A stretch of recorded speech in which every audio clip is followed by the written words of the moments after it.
Good morning बच्चों। आज हम करने जा रहे हैं अपने डायरेक्टरेट ऑफ एजुकेशन की worksheet number 2 subject science for class 7। बेटा आज हम पढ़ेंगे मेज़रमेंट ऑफ टाइम कि टाइम को कैसे मेज़र किया जाता है, कैसे मापते हैं हम टाइम को। बेटा रवि है, रवि यहाँ पर हमें बताएगा कि आखिर टाइम को कैसे देखा जाता है। Ravi was very eager to go to his school after a long time. He was frequently looking at the wall clock. कई दिनों के बाद रवि जब स्कूल जा रहा है तो वो बहुत ही ईगर है। ईगर मीन्स जिज्ञासु, उत्सुक है।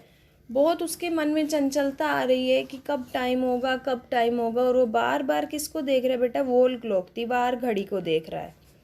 तो यहाँ से क्वेश्चन आ रहा है आपके पास, what was Ravi observing in the wall clock. आखिर वो दीवार घड़ी में क्या देख रहा है? क्या देख रहा है बच्चों? टाइम। क्या देख रहा है वो दीवार घड़ी में? Time. What other things could be use by Ravi to know the same. Time देखने के लिए रवि और क्या क्या यूज कर सकता है बेटा? टेबल क्लॉक के साथ वॉल क्लॉक यूज कर सकता है, वो डिजिटल क्लॉक यूज कर सकता है, ठीक है। और भी कई सारे मेथड हैं बेटा, तो आप सेकंड का आंसर यहाँ से लिख सकते हैं, टेबल क्लॉक और digital clock. Many natural events repeat themselves after a definite interval. For example, day, month, year. तो बेटा कई चीज़ें ऐसी होती हैं जो अपने आप में रिपीट होती हैं एक फिक्स इंटरवल ऑफ टाइम के। जैसे आज क्या है हमारा? वेडनेसडे, डे है एक। अब कल फिर से रिपीट होगा डे। कितने घंटे के बाद? 24 घंटे के बाद। जो हर 24 घंटे के बाद एक डे आता है तो वो क्या हो रहा है? रिपीटिशन। ऐसे ही 30 डेज़ के बाद अगला मंथ आ जाता है, 365 डेज़ के बाद अगला ईयर आ जाता है। तो जो कुछ चीज़ें ऐसी हैं जो फिक्स टाइम के बाद क्या होती हैं बच्चे? रिपीट। तो आप देखेंगे यहाँ पर क्वेश्चन क्या कहा है, the time between one sunrise and next. आज जो सनराइज हुआ वेडनेसडे को और कल जो सनराइज होगा तो वो क्या होगा? थर्सडे। यानी कि क्या काउंट करेंगे हम उसको? डे। ठीक है बेटा।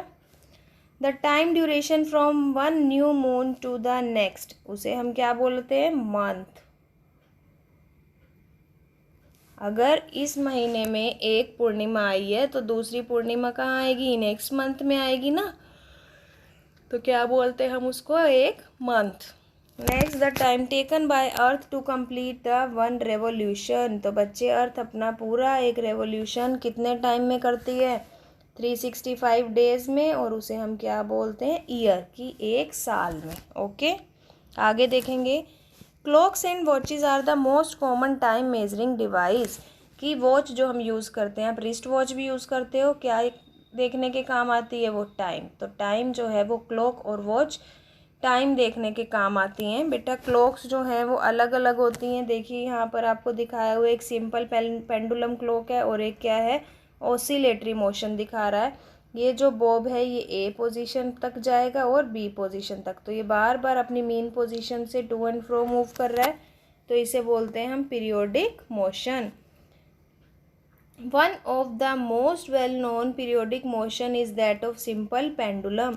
तो बेटा कोई भी मोशन जो अपने आप में रिपीट हो रहा है उसे हम क्या कहते हैं? Oscillate periodic motion. Motion of earth around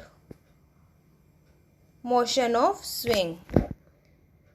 तो हमारी जो अर्थ का मोशन है वो क्या है बेटा? Periodic motion. यहाँ पे आपको मेंशन किया हुआ है motion of the earth. Motion of the earth कैसा मोशन है? Periodic motion. तो आपका फर्स्ट क्वेश्चन का आंसर क्या हो जाएगा बच्चे? Periodic motion.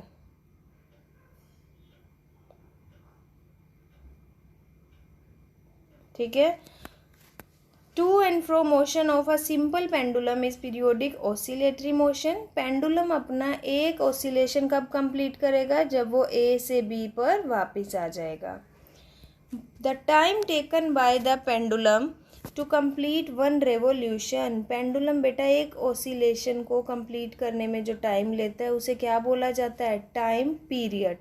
तो ये हमारा क्या हो गया बच्चे? सेकंड क्वेश्चन का आंसर है आपका। टाइम पीरियड से आप क्या समझते हैं?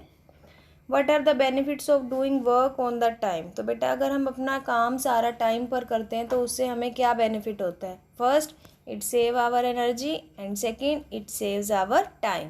बाकी आप अपने ओपिनियन भी लिख सकते हैं इसमें कि इससे क्या क्या आपको फ़ायदे होते हैं अगर आप काम अपना टाइम पे कर लेते हैं।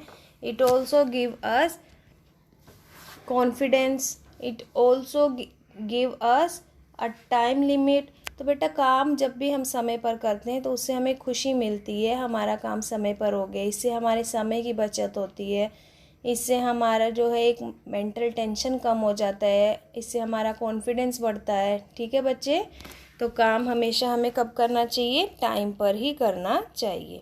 तो बेटा अगर ये वर्कशीट आपको अच्छे से समझ आ गई है, इसे कंप्लीट करके अपने टीचर से आप चेक कराएंगे और हमारे चैनल लर्निंग लाइट को अपने फ्रेंड्स के साथ भी शेयर कीजिए और सब्सक्राइब कीजिए ताकि हर वर्कशीट का नोटिफिकेशन आपको और आपके फ्रेंड्स को टाइम से मिल सके। थैंक यू बेटा।